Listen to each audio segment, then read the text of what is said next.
महाराष्ट्रातलं महायुतीचं सरकार हे गुन्हेगारीमध्ये आणि भ्रष्टाचारामध्ये कसं अडलेलं आहे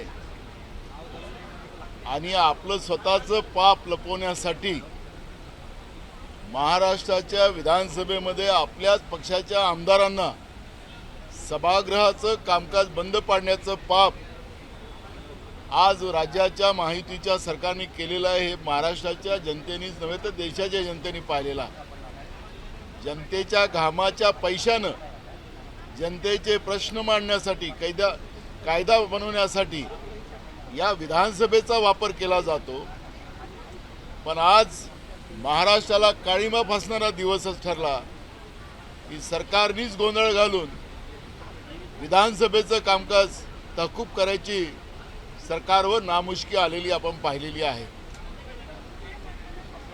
औरंगजेबचा प्रश्न असेल, छत्रपती शिवाजी महाराजांचा प्रश्न असेल, छत्रपती संभाजी महाराजांचा प्रश्न असेल, यांच्याबद्दलचा ज्या पद्धतीचं वक्तव्य या महाराष्ट्रामध्ये केलं जाते आहे, औरंगजेबाची तारीफ करणाऱ्याला माफ करा असं कोणीच म्हटलेलं नाही। सरकार केंद्रात त्यांचं आहे, राज्यात सरकार आहे, अशा लोकांवर गुन्हे दाखल झाले पाहिजे, कारवाई झाली पाहिजे, ही भूमिका आमची सगळ्यांची आहे। पण छत्रपती शिवाजी महाराजांच्या बद्दलचं कोल्हाटकरांनी जी काही भूमिका मांडली त्याच्याबद्दल सरकार काय चूप आहे? महापुरुषाचा अपमान करणारे याच मंत्रिमंडळात अर्धा डझनपेक्षा जास्त मंत्री बसलेले आहेत, त्यांचे वक्तव्य पण आम्ही दाखवू। एकीकडे पुडका आणायचा आणि धनंजय मुंडेचा राजीनामा लपवता यावा आणि त्याच्याबद्दलचं कुठलीही विचारणा विरोधकाकडून सरकारकडे होता कामा नये आणि त्यामुळे गोंधळ घालून आज विधानसभेचं कामकाज ज्या पद्धतीनं बंद केलेलं आहे याचा महाराष्ट्राची जनता या सरकारकडून हिशोब घेतल्याशिवाय थांबणार नाही। आणि म्हणून आम्ही आज या सरकारचा निषेधच केला पाहिजे। आणि या पद्धतीचं जे काही आज महाराष्ट्रामध्ये जिकडे तिकडे आपण पाहिलं असेल ते शेतकरी चिंतित आहे, त्याच्या शेतामध्ये विद्युत पंप बंद पडलेले आहेत, त्याचे पिकं वाळतात आहेत, त्याच्या शेतीच्या मालाला अजूनपर्यंत पैसे मिळाले नाहीत। सोयाबीनला सांगितलं की आम्ही 4,500 रुपये भाव देऊ, 3,000 रुपयालाही कोणी सोयाबीन घ्यायला तयार नाही। कापसाच्या शेतकऱ्याची तीच अवस्था, धान उत्पादक शेतकऱ्यांची तीच अवस्था, शेतकरी वाऱ्यावर, शेतकरी उपाशी आणि हे सरकार तुपाशी, तरुणांचा तोच हाल आहे।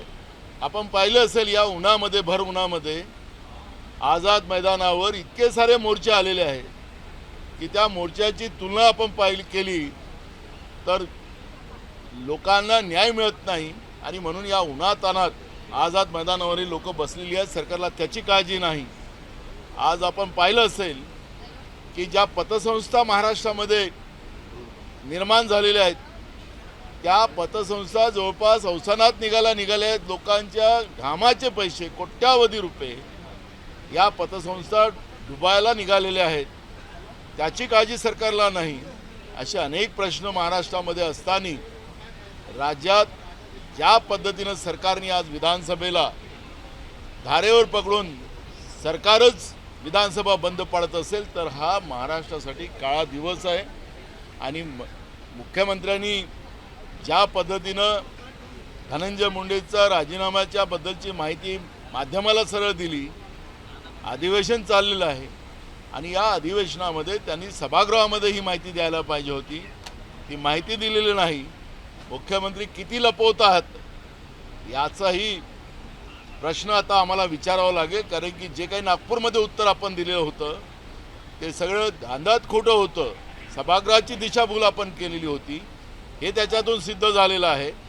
आणि काल जे आपल्या माध्यमातून संतोष देशमुखावर ज्या पद्धतीनं त्याला ज्या क्रूरतेने मारलं गेलं होतं, ज्या पद्धतीनं त्यांच्यावर त्या मृतक संतोष देशमुखावर ज्या पद्धतीने लघवी केली गेली होती, जोड्यांनी मारलं जात होतं आणि अशी निर्गुण हत्या केल्यानंतर का गृह खात्याकडे ही माहिती नव्हती?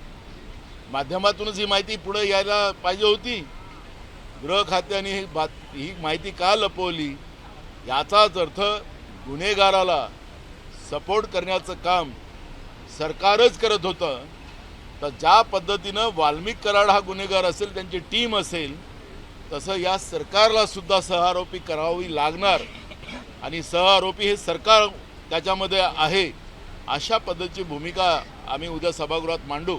आणि या पद्धतीचं जे वाह्यातपणा आणि महाराष्ट्राच्या शाहू फुले आंबेडकरांच्या विचाराला मलिन करण्याचं पाप जे सरकार करते आहे, या सरकारला आता जनतेला आणि आम्हा लोकांना, विरोधकांना हिशोब द्यावं लागणार.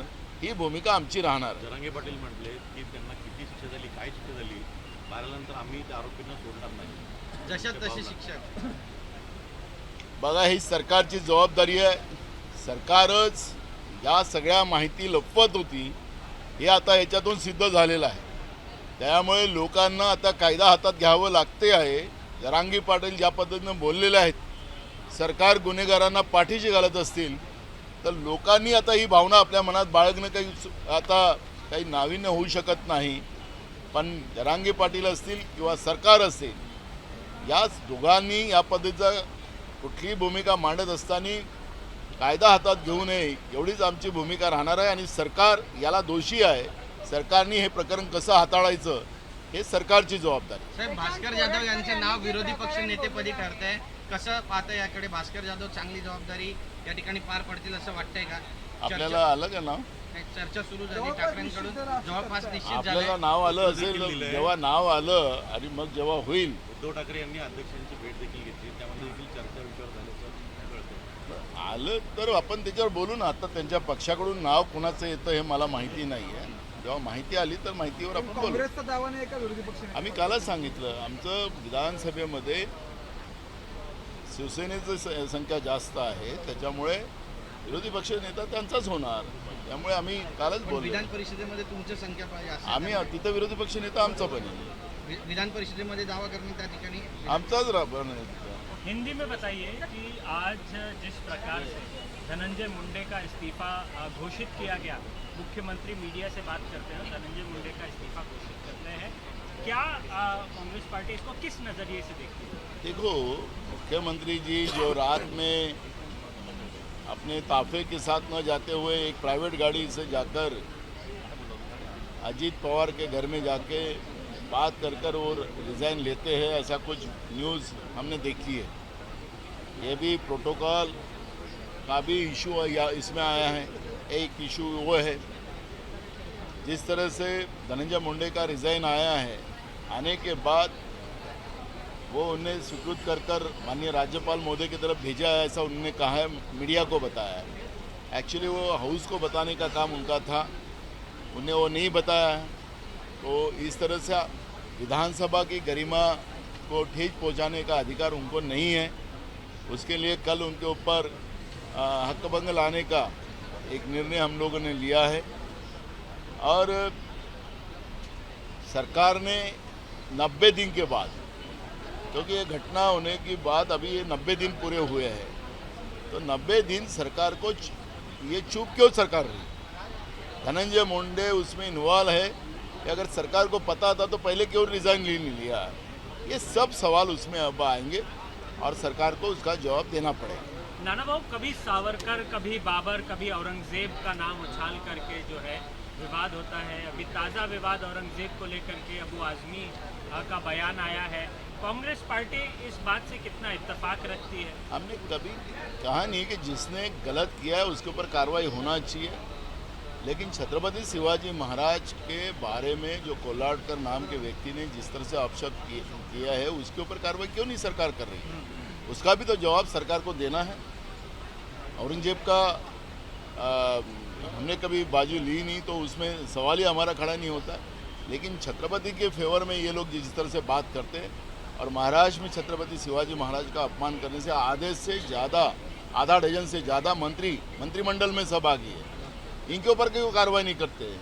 वो भी सवाल हम लोग पूछेंगे.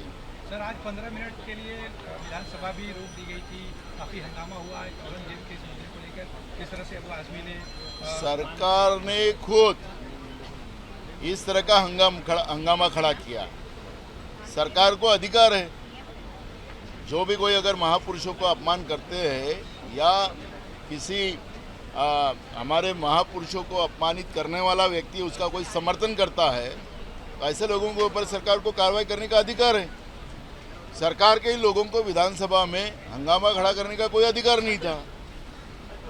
तो ये जो इनके विधायक जो विधानसभा में हंगामा खड़ा कर रहे थे तो सरकार पे इनके विधानसभा के सदस्यों का विश्वास है कि नहीं, यह भी बात उसमें स्पष्ट होती है।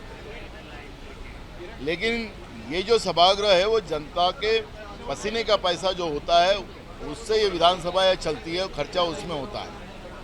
आखिरी लोगों के प्रश्न यहाँ से छूटना चाहिए। इस तरह का हंगामा खड़ा करने का काम सरकार का नहीं है, पर सरकार खुद हंगामा खड़ा कर जिस तरह से विधानसभा का कामकाज बंद करने का काम सरकार ने किया है उसका जवाब सरकार को कल देना ही पडेगा। सर तुम्ही हक्कभंग आणणार आहे, हा हक्कभंग नेमका कुणावर आणणार आहे एकदम मराठीमध्ये सांगा। ने संभल मस्जिद को कहा है कि विवादित ढांचा है, अपने ऑर्डर में विवादित ढांचा जिक्र किया है, इस पर क्या कहेंगे? उसको लेकर काफी दिनों से विवाद चल रहा है संभल में। सर तुम्ही हक्कभंग आणणार आहे, काय नेमकं हे प्रकरण आहे, काय सांगा? धनंजय मुंडेंच्या राजीनाम्याच्या बद्दलचं वक्तव्य जे माध्यमाला येऊन मुख्यमंत्री मोदयांनी सांगितलं, विधानसभेचं सभागृह आता चाललेलं आहे त्यामुळे विधानसभेमध्ये ही माहिती त्यांनी द्यायला पाहिजे होती। ती माहिती तुम्हाला दिली त्याच्यामुळे त्यांच्यावर हक्कभंग बसतोय आणि मोदया त्यांच्यावर हक्कभंग आणले। धनंजय मुंडेंचे हे प्रकरण मागे हटवण्यासाठी धनंजय मुंडे का इस्तीफा हमने ले लिया है और हमने राज्यपाल महोदय की तरफ भेज दिया है। ये जो मीडिया को आके उन्होंने जिस तरह से बात कही वो उन्होंने विधानसभा चलते समय विधानसभा में ये घोषणा करना चाहिए था और इसलिए विधानसभा का अपमान करने का काम जो मुख्यमंत्री ने किया है इसलिए उनके ऊपर हक्कभंग लाने का काम कल विरोधी पक्ष नेता तरफ से किया जाएगा। एबीपी माझा, उघडा डोळे बघा नीट।